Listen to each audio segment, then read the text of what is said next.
Today, we're going to talk about every single minor voicing that you could possibly need for jazz piano, or at least every single one that I can personally think of. Really quick, if you're new to the channel and you like information being broke down super digestibly like in this video, consider clicking subscribe and the little bell to turn on notifications. Also, if you're interested in checking out any step-by-step methodology or specialized exercises to help you take your playing to the next level, check out all of the amazing discount codes in the link below for the holidays. And finally, I am beyond excited to say that pre-orders are now open for my vinyl of my album. So if you're interested, that link is also in the description. All right, let's dive in. So, minor voicings. Quick review, what is a voicing? Well, any single chord that we can build from bottom to top can have those notes rearranged, and that gives us a different voicing of that chord. So essentially, a voicing is just the arrangement of the order of notes to make a chord. Now that's probably review for a lot of folks watching this channel, but that's okay. Always good to reinforce the fundamental knowledge. So let's start with some simple 4-note voicings, which is actually going to mean we're going to look at some great left-hand voicings just to start out that you can use while you're actually improvising. So let's start with the Dorian scale here and look at the most commonly used minor sound in jazz. So here it is in the key of C, that being C Dorian. And so if we build a C minor 7 from bottom to top, we have 1, flat 3, 5, and flat 7. And you'll see that the scale essentially is built right around that C minor 7 chord. Now just with this chord, we could already get some other voicings just by doing some different inversions like that, which means just taking the bottom note and putting it on top, and then taking it again, putting it on top again, etc., until we're back to the original shape. But more commonly for a left-hand voicing, what we're actually going to do is use a C minor 9. So we're going to do 1, flat 3, 5, flat 7, and then add the 9 on top. That gives us a C minor 9 chord. So what we're going to do for a left-hand voicing is we're going to make it rootless. So we're going to remove the C, and then we're going to have this lovely voicing. This is our first really official voicing here. Our first maybe pro level voicing, if you want to call it that. This C minor 9 rootless left hand chord.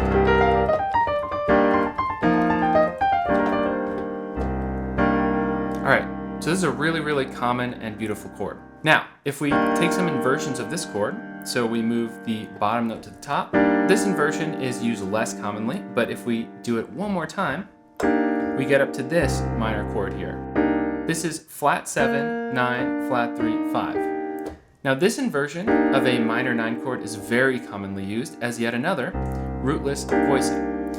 Now let me show you a couple of really important tricks here. Number one, when you're doing this very first position, if you just lower this flat 7 note before moving to a 5 chord in a 2-5-1, you now have a dominant 13 chord. So we have C minor 9, then we lower this flat 7, it becomes 3 for the F chord, and now we have for F, flat 7, 9, 3, and 13. So it's a really nice 2-5 pattern right there. We can do basically the same thing with the other common inversion. So here we go. We're going to move this B flat down to the 3rd. And now for the F dominant sound, we have 3, 13, flat 7, and 9. So F 13. So those are going to be two really common left-hand voicings that you can use starting on the 2 minor of a 2-5-1. Now that is for a major 2-5-1, but what if we have a minor 2-5-1? Well, in a major 2-5-1, we do 2-5 to major 1. In a minor 2-5-1, we do 2-5 to minor 1. And very commonly, that 1 where we land is actually going to be a minor 6 chord. So let's take a look at what that would be. So let's go back to our C minor 7 here. 1, flat 3, 5, flat 7. To make it a C minor 6, what we do is we actually replace the flat 7 with a 6 instead. That is a very common sound in jazz. So just like before, we're going to add the 9, remove the root, and now have a rootless C minor 6-9 chord. Very common. And just like before, we're going to invert it twice. And here we have C minor 6-9 as well. So this first position is flat 3, 5, 6, 9. And then the second position here is going to be 6, 9, flat 3, 5, right? Another very common sound. Now there is one more sound we need to talk about here, and that is actually going to be the minor major sound. So how does that work? Well, a minor 7 chord has 1, flat 3, 5, flat 7. A minor 6 chord has 1, flat 3, 5, 6. We're gonna now, instead of a 6, we're actually gonna do a major 7. So we have 1, flat 3, 5, major 7. Now you've almost definitely heard this chord before. It's a very dark and spooky chord. Guess what? Just like before with this left-hand voicing, we're actually going to do flat 3, 5, 7, 9, and we get this beautiful C minor major 9 chord. And again, you can still get some interesting sounds by inverting up, but I would actually say that in this case, this inversion is the second most common inversion, where we actually have 9, flat 3, 5, 7. All right, awesome. So we've talked about some of the smaller single hand structures now for your typical minor sounds in jazz. Even just with these, this is going to help you have a really good understanding of how those chords are built, how some of the inversions work. But now let's spread out into some slightly more advanced territory and look at some bigger chords that use 2 hands. So number one, using 2 hands gives us more real estate, right? We can actually grab more tones in a voicing. So let's go back to our C minor 7 here.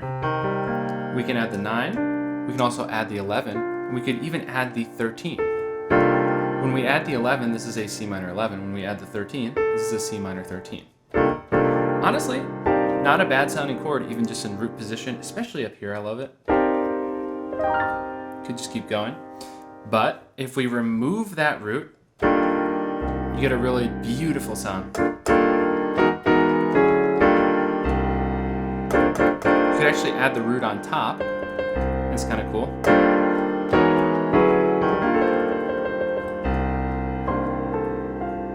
So in this case, we've literally taken our left-hand voicing and just added extensions on top, which is nice and easy, right? Now we can do something very similar with our other voicing inversion here, the flat 7, 9, flat 3, 5 version. And now we can actually add in the 13, 5, and 11. So pretty. I really love this chord. And specifically this voicing. Right, because just to clarify again, this is the same chord as this. This is just a different voicing of that chord. And in case you're having a very commonly asked question in jazz piano, which is, why is this A in the key of C minor? Why is that a 13 and not a 6? It's because in order for it to be a 6, it needs to replace one of the primary chord tones here. So in this C minor 7, we have the flat 3, 5, and flat 7. It's only going to be a 6 chord if we actually replace that flat 7 and make it a 6. So for me, that is the most important set of voicings for the normal minor 7 sound with extensions. How about minor 6 with 2 hand rootless voicings? Let's take a look. Here's a great one. Flat 3, 6, 9, 5, 1, and then 11. So it's really a C6, 9 chord, add 11 essentially. If you know a better way of naming that chord, please let me know in the comments. You can also just leave that 11 out and get a really solid voicing here for C minor 6, 9. Here's another voicing you should know. This is the So What voicing, popularized on the wonderful album Kind of Blue. So really what we have here is 1, 11, flat 7, flat 3, 5. But then we also move up here, move the whole voicing essentially up a whole step. And now we have 9, 5, 1, 11, 6. And so those 2 voicings are really kind of the so what voicings. And I would recommend being able to move these around. Really quick, if you are learning stuff in this video, please hit that like button. Really, really helps out myself and the channel. And how about a C minor major 7? Here's one I like to use. Flat 3, 6, 9, 5, major 7, I'll put the 9 on top again. So maybe we could even call this a C minor major 13 because we go all the way up to the 13. Again, this is one of those ones, I'm not entirely sure how to name perfectly. So let me know in the comments what you think. Now, one thing to keep in mind when it comes to voicings like this is in many cases when we're reading a jazz chart, it's just going to say C minor major 7, and then it's going to be up to you, the player, to make the decision of what extensions do you want to play, what voicing do you want to play.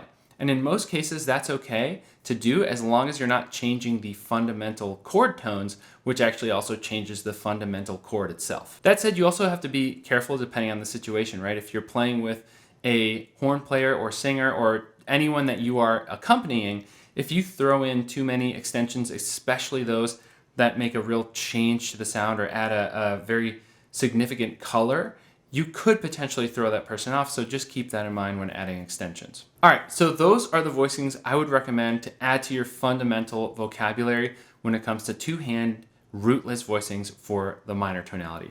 Let's look at some solo piano voicings. So the most basic version is going to be your simple open voicing, 1, flat 7, flat 3, 5, 9. Nice, totally usable fundamental chord. A more open version is going to be 1, 5, flat 3, if you can reach that 10th there. I like to repeat the 5 here, do flat 7, 9, and then 11. You get this pretty open C minor 11 chord, but it still has a certain fundamental root to top jazz sound to me. Now with this voicing, sometimes I like to just take the flat 7 and make it a 6. And now we get this C minor 6, 9 at 11 sound again. Really cool chord to me. Oh, and we could also add in the major 7 instead. So it's almost like this G7 over C minor, but it's very much a minor major sound. You could, again, remove that 11 there. Now, a couple other really great must-know versions of these chords that you've probably actually seen before if you've watched my videos are going to be the following. So number 1, beautiful minor 11 voicing that we can do is 1, 5, 9, flat 3, 11, flat 7. This is called a C minor 11 because we only have as far up as the 11. We don't have the 13 in there as well. But if we added the 13 as well, now it's called C minor 13. But yeah, I love this minor 11 chord. And then, of course, there's the Kenny Barron voicing, which is 1, 5, 9, flat 3, flat 7, 11. It's a beauty. And then we also have this one. 1, 5, flat 3, 11, flat 7, 9. It's a really pretty one. Now, I'm going to show you a sound that I think is really, really interesting. I'm actually not 100% sure what to call this, but I like to think of this almost as D major over C minor, essentially. So this sound, really, really cool. I love the sound. What would you call this? Again, let me know in the comments. Another really interesting sound that I personally love is going to be B minor over C minor. Just another really good sound and simple voicing here to know, just built from the bottom to the top. Oh, one other beautiful rootless voicing I'd actually love to add in here is going to be this. So it's essentially a D minor 7 over C minor 7 here, but basically in the key of C we've got flat 3, 5, flat 7, 1, 9, 11, 13, 1 again. So it's really a C minor 13, right? Really, really nice one. Now, here's another sound that is less common in jazz, but I think it's still very important to know. So far, we've been looking at everything as if it has a natural 6, but what about when we have a flat 6? So in other words, what about when we're coming from the C natural minor? So that's actually going to give us a chord like this. Or even. Sometimes I think of this as A flat major 7 over C. And if you add in this B flat, it's like A flat major 9 over C. But sometimes an easier way to conceptualize this is just to think of it as essentially a C minor with a flat 6 on top, right? You wouldn't call the chord that, but that's a way to think of it. Now here's a beautiful voicing that I personally love to use. So it's essentially G minor over A flat major. But in the key of C, we have 1, flat 3, flat 6, flat 7, 9, and 5, right? And for me, this can still work as a type of C minor sound, which is why I want you to see it in this video. Now, minor 7, flat 5, or half diminished chords are something I'm going to talk about in another video. So for today's video, that pretty much covers it. We've talked about left hand rootless voicings, essentially single hand voicings. You could also use them in your right hand if you're walking bass or something like that, or trying to voice a melody in the right hand. Then we talked about two-hand rootless chords, and finally we put everything together into some nice lush two-hand solo piano voicings that have that root in the bottom. However, before we're completely done here, there are a couple more related concepts that I do want to show you, because these are also very common chord types. You'll remember I said it's not that common to see a C minor 6 in root position like this with the root.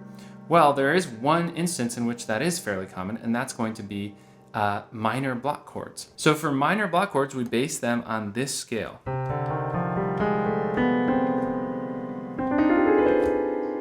It's essentially a C melodic minor scale, but we add in this flat 6. Why do we do that? Well, it's so we can essentially do this C minor block chord here, as it's called, where we add the C back on top. And then we can switch to a D diminished, go to the next inversion of the C minor, diminished,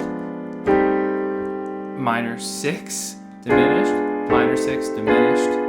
And so now it's an octatonic scale, meaning it has 8 different notes as opposed to just 7 if we remove that flat 6. And we can do this block chord exercise.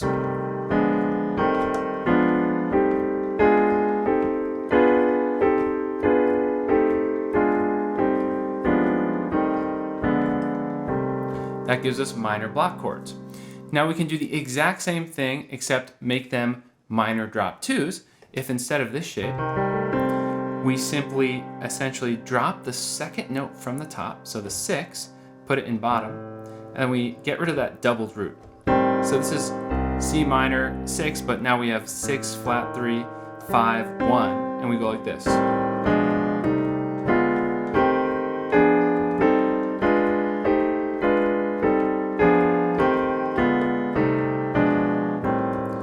So we're still moving up that C melodic minor scale with the added flat 6 there. Now I do have other videos that go more in depth into block chords, so if you want to check any of those out, I'll be sure to link at least one of them right up there. And also I have several block chord exercises written out completely free in the awesome new free library that I put together for anyone who wants to join. If you're interested in checking out the constantly growing free library, click the link in the description. There is a ton of material in there.